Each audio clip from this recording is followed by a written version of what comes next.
Good afternoon, everyone. My name is Kim Travis. I'm the Engagement Coordinator for the Affordable Rental Housing Division at OHCS. Thanks for joining our November 3rd, 2025 partner call. As always, we like to begin these meetings grounded in meeting agreements to help foster an inclusive environment. And I won't read all of these today. I'm sure they're familiar to you all, and we appreciate you practicing these agreements with us. The purpose for these meetings really is to review and preview the November Housing Stability Council meeting and packet. And so I'll turn it over to Natasha in a moment, and we will talk through the key items in the packet and take your questions along the way. Feel free to use the chat function or raise your hand, and we'll pause frequently to address questions. And then we will, before closing today, just have a few reminders and upcoming things to be on the lookout for. So with that, I will turn it over to Natasha, and I'll put some links in the chat and share screen as needed. Great. Thanks, Kim, and hello, everybody. Happy November. We are in November. I hope you all had wonderful Halloweens, however you celebrate. So yeah, we really, in terms of conversations, we have our Housing Stability Council meeting on Friday, and we will be bringing forward a couple different slates of transactions for a couple in using 4% tax credits, and then several recommendations for the ORCA. This has pulled in several different kind of cohorts of projects, including many of the 9% low-income housing tax credit projects that were selected earlier this year through our selection process that was updated into our QAP in the first quarter of the year. And so because that selection process happens before the full impact assessment application, the projects were selected and then moved through that standards review before they are getting their Housing Stability Council recommendation to move forward. This also includes some projects that are using the preservation resources that we had recently finalized to be able to put towards preservation broadly. We also do have the remaining resources offered to stabilization, which is the property stabilization resources. And so I guess I'm transitioning into the ORCA update piece of that. There is a monthly ORCA update, which has in that packet also links to the ORCA tracking of resource availability and ties the details to the wait list and where those projects are in that wait list together. And so I was started saying, so some of the projects that are moving forward to Housing Stability Council for approval this month are some preservation resources that we'll see both leveraging 9% as well as standalone or filling those gaps. Our legislative investments for this biennia for preservation were $50 million. Of those resources, $15 million is being prioritized for more general preservation, holding some resources for next year's 9% round, able to kind of fill and finance the projects that you'll see at Housing Stability Council today. Our stabilization resources, there was the remaining $35 million, as well as I think $3 million that we were able to identify were being offered for property stabilization, and that is really looking at intended for projects that are in operations right now and struggling financially with imminent risk to the project, meaning imminent risk of foreclosure or other loss of housing affordability. Those resources were offered I think open on October 8th, and there are a lot of projects in the pipeline for that. We had initially uh, 58 intake submissions for the property stabilization resources, requesting $73 million in funds. So again, we had offered 38, we have 38 million to offer. We got intake submissions, so requests to open application work centers for 58 projects, requesting $73 million. Applicants are continuing to work through those applications. I think at this moment, in the check just right before this call, we have 23 of those applications that have been finalized and submitted, and so the team is actively reviewing there. We will be, committing to make sure that we have visibility and can share back when that scale of resources formally requested through applications exceeds the resources that we have. None of that will be finalized until we are actually making funding recommendations, and then also finalizing those financings through financial eligibility review within the ORCA. And so we will kind of continue to follow up on all of those.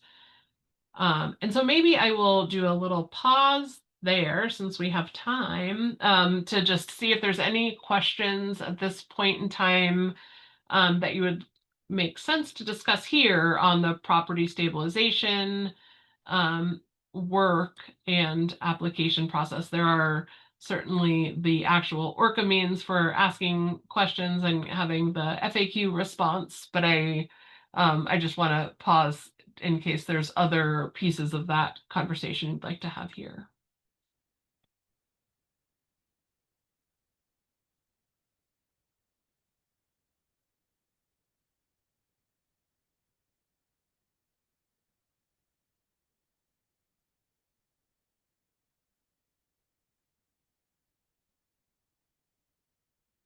Yeah, so I see, Mary Rain, your question. Yes, you are still, if you're getting your application, so it's still open for accepting applications. These are going to be, there's a scrutiny of review against the standards. And then if, for those that pass all of the standard review for the process and eligibility, would be moving forward based on when those are. So I think if you're still working on your application, I would certainly prioritize getting that in so you're in before the list is even longer. I think it is challenging knowing the criticality and scale of need, and so understanding, balancing all of that.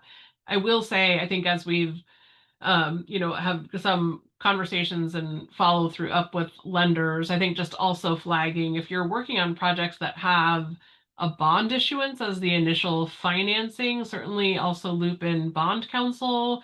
So that tends to be ORIC, just to make sure that if there are bond impacts or reissuance needs that need to be structured into there, that's also understood. Great.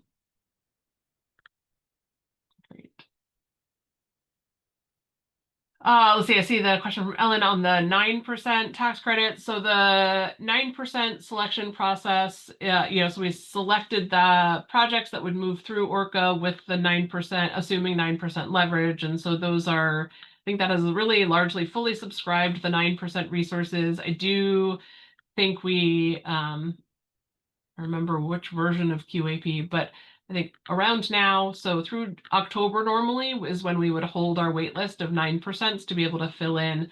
At this point of the year, we switch over. And so if there's any resources of 9% credits that will not be able to be used, and we identify that, we would be offering those through our next application process early next year. So when we're next doing that 9% selection process, if there's other 9% credits that are freed up or able to go still to projects, we will offer them in the next cohort of investments.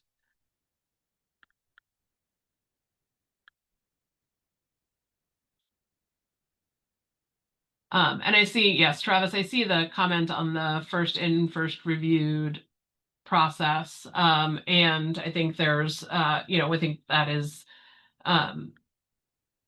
the case.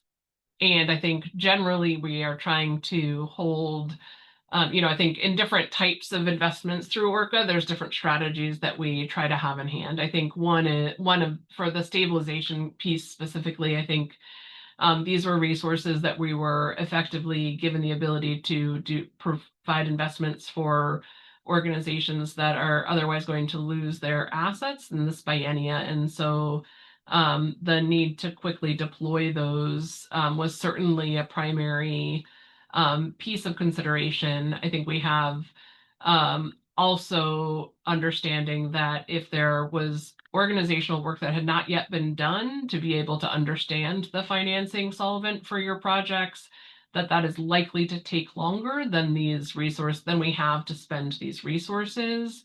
And so I think are, hoping for that this is a piece of the overall solvent, again, focused explicitly on imminent risk of loss and these financial characteristics that would have indicated either having projects have to begin, with dissolution or other really grave transitions of projects out of affordability, or into financial distress with their lenders. And so I do think that is inherent challenge where organizational capacity to really put together those strategies is really required to be able to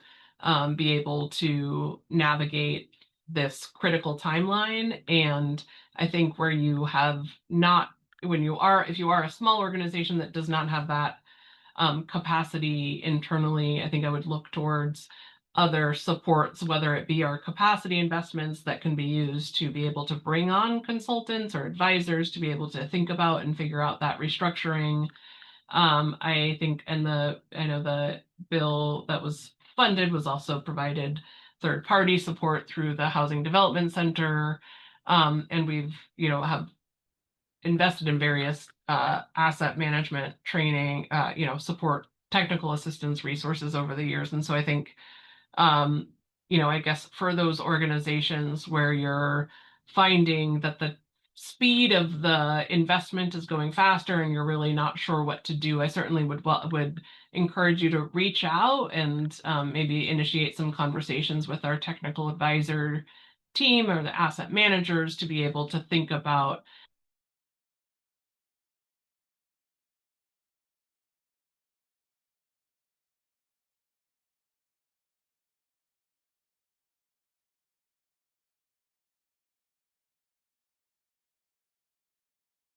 the scale of need is so severe and the impact so significant to organizations when your projects continue to take more resources to operate than the projects actually have and are redirecting resources accordingly. And so I'm hopeful that it is something that we can continue to invest in solutions. And I think it is challenging also understanding that the market environment that has exacerbated this piece of project performance with increasing costs and stagnant resources to, revenue to do it is really across industry wide and in so many ways, including in the state government budgetary environment. And so just wanting to make sure that we're, um, uh, um, yeah, that we're trying to leverage all of those pieces together and aren't waiting to do our work to figure out if there are solutions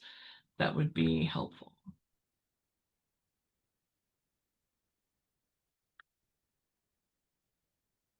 Okay. And then otherwise, I just mentioned capacity. I think those were another bucket of resources that we began to offer on October 8th. I think we noticed a week before then. I think those resources, we have about 2 million in capacity resources to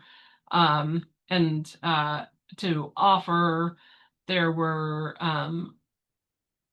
and that's effectively like, I want to say it's $150,000 cap over a 2-year period. And the at this point, there were 37 different applications that were expressed interest in those resources. So 37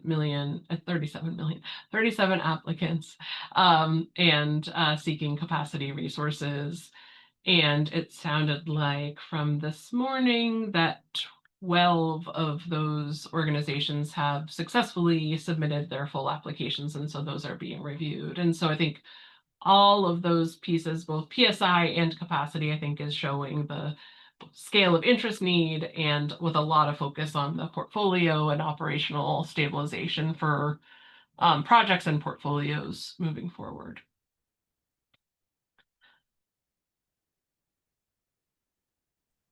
There's a question from Shelley in the chat. With the 2026 9% ORCA competitive process, will there be a new competitive process for new applications, or will projects that did not receive a 2025 reservation be the only applications reviewed? I think there will be a new selection process. So I think, and Shelley, I'm just not sure that I feel like I should bring the QAP up, but I think our wait list for the nines kind of goes to, and then Jackie has the right answer. So go through like October, and then the wait list goes away and it transitions to the New Year's offering. And so there will be a new selection process in 2026 for the 9% tax credits. And I think, and it's not planning to do a QAP update, so that will use the same selection process that is currently in the QAP. And let's see, Kathleen. Hello. I'm sorry, I had a question back on the preservation stuff. Real quick. I didn't respond fast enough. Considering it's a new application and a new program, will the department still do a first received, first reviewed, go back to the queue if we didn't get the information right, and then potentially lose your place in line? Yeah, so we will, so we've remedy processes built in, like, so established, so if there's something that's missing, we should be reaching out to get that missing information within some parameters, so you X know number of what days. the parameters are and Got it. what As the opposed to ask- just if you missed it, you have to start over. Yes, no, yeah, Oh, yeah. okay. I think we're yeah, we'll work in relationship Flexibility on that. there, and I think need to have boxes around what that looks like in terms of how flexible we can be on that, because we need to apply it consistently and let everyone, you know, have that fair treatment. But I think, yes, we have our remedy processes will apply.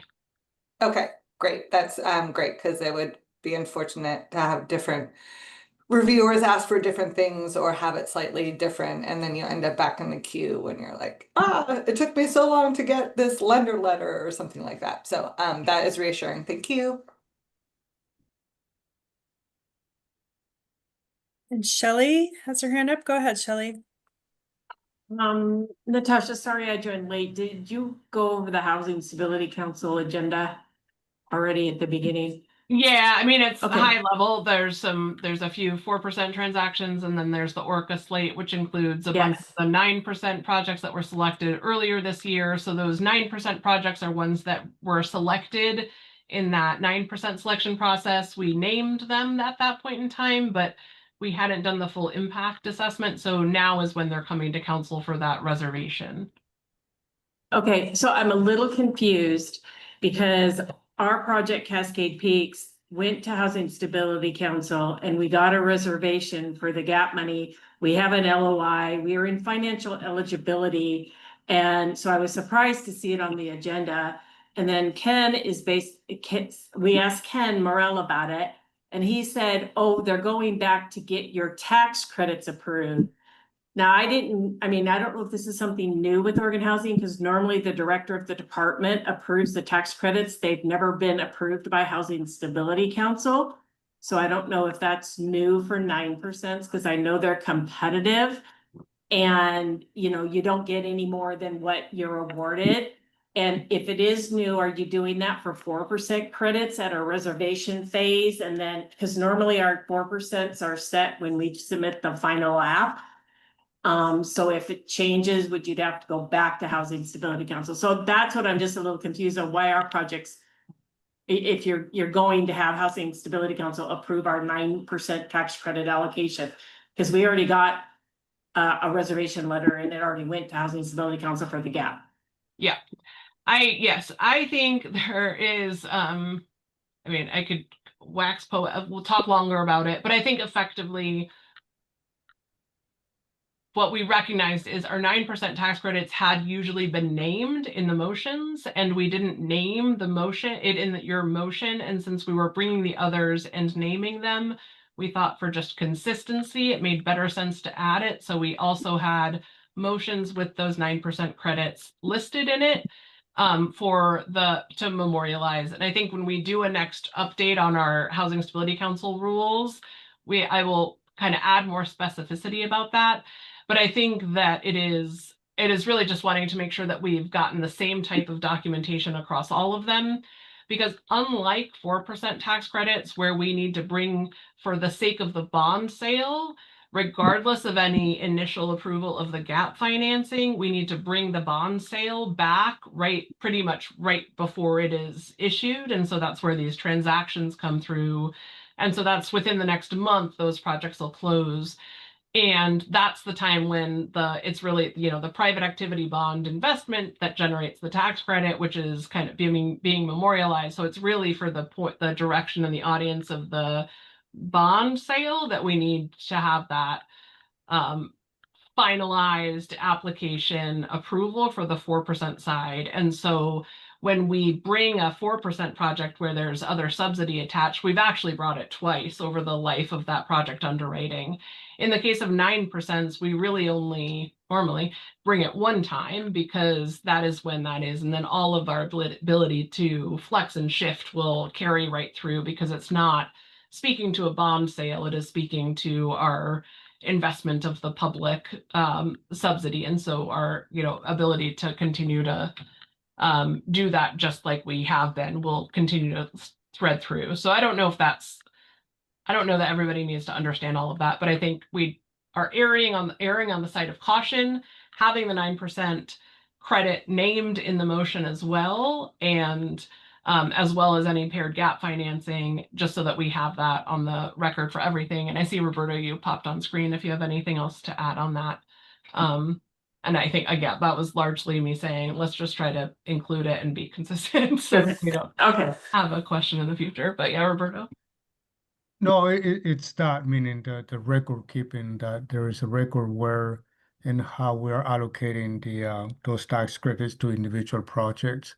So I think in the case probably for Shelley's project, we are sort of doing it retroactively, because we didn't have it there when we took it to for the gap funding. But now that since we have every project ready to go finalize, I think we're bringing them all for that purpose of that there is a record somewhere that we made a recommendation on the tax credits, with the 9% tax credits. And I'm in agreement with the 4%. It's a different process that we do because of the allocation or the issue of the PABs. Okay, thank you. Yeah. Thanks.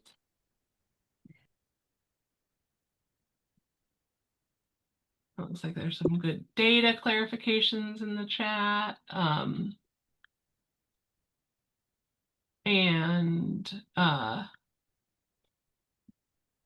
Yeah, any other questions?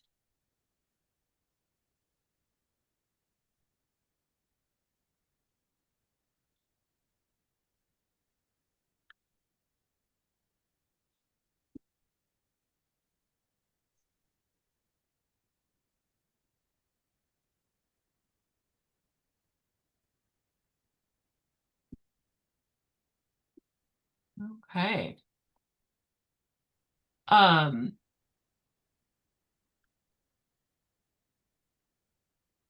Great. So I think, overall we have the Orca continues to get the project, the Orca recommendations, continue to subscribe the resources. We'll, be doing these reviews of projects that are coming in for stabilization as a next, I presume, wave of project investments.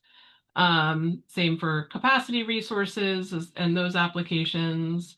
I think we'll be regrouping around the wait list, identifying if there are, buckets of resources that have, been depleted so much that they should be pooled, and find other resources to identify if there's other projects that could be funded if we're able to do that. So we'll be continuing to use that waitlist process and resources. There's in that the resources available worksheet, there's the waitlist with some notes on the projects about that, the status of those efforts, and just kind of continue to move through. And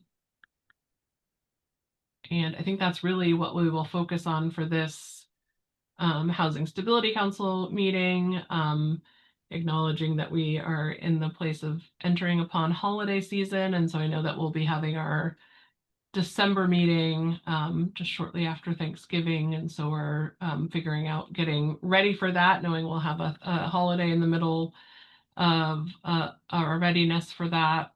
Yeah,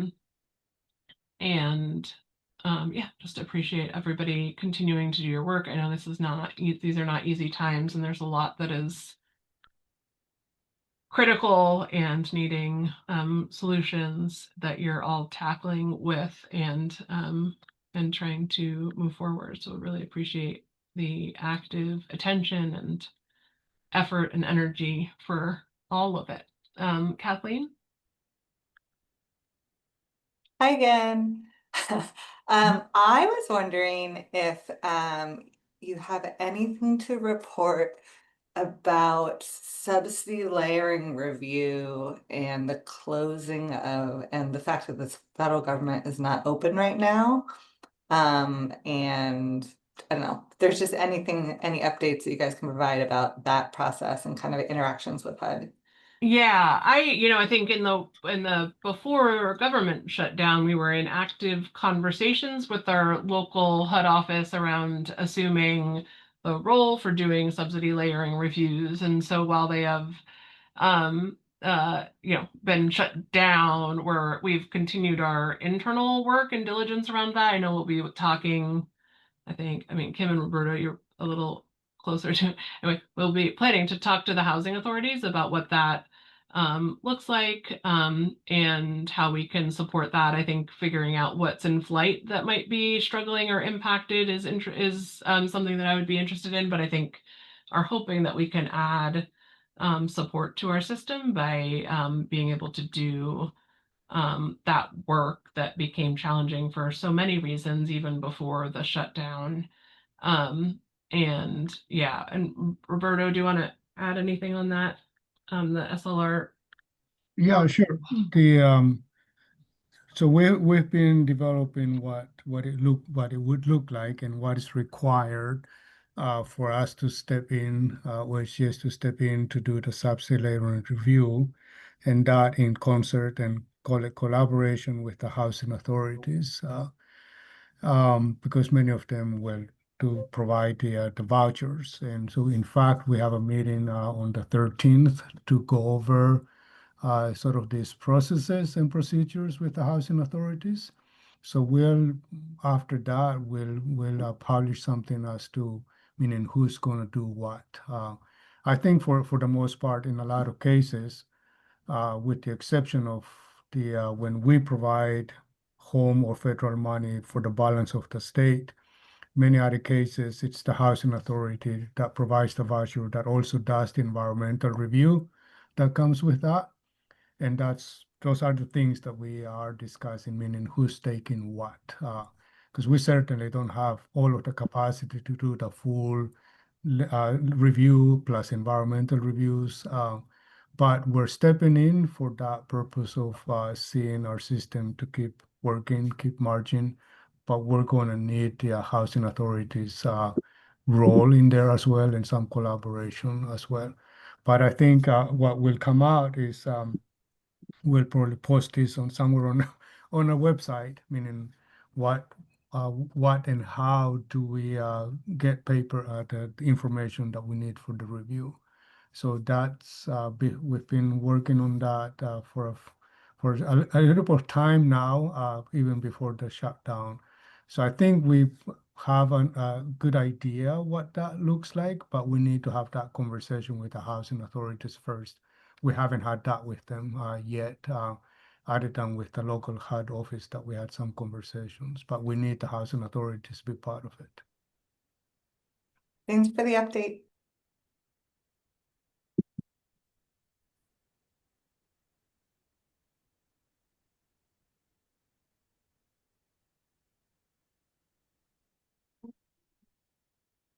So I mean, I know anyway, all projects are being impacted in lots of different ways, I think, including where there is needed reduction to rent assistance that goes into projects. And so I think making sure that you're continuing to work with your housing authority, make sure that we're understanding where there are shifts and changes on the portfolio side or on the development side that we need to have, would be helpful to have visibility about. I think there's a bunch of areas where there are challenges that may be immovable, but having awareness is helpful to figure out if there's any way to navigate it.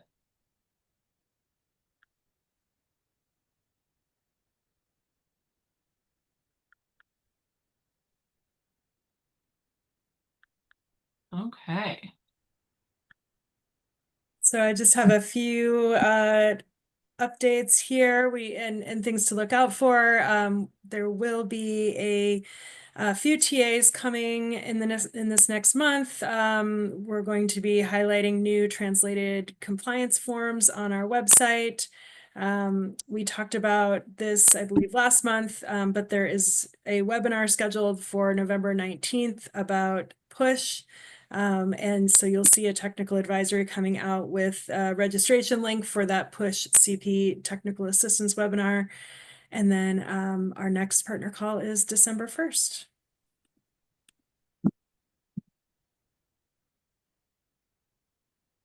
Unless there are any additional remaining questions or any comments, I think we'll be able to close a little early today.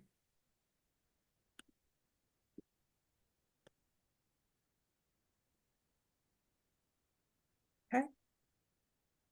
Thanks, everybody. Thanks, Kim.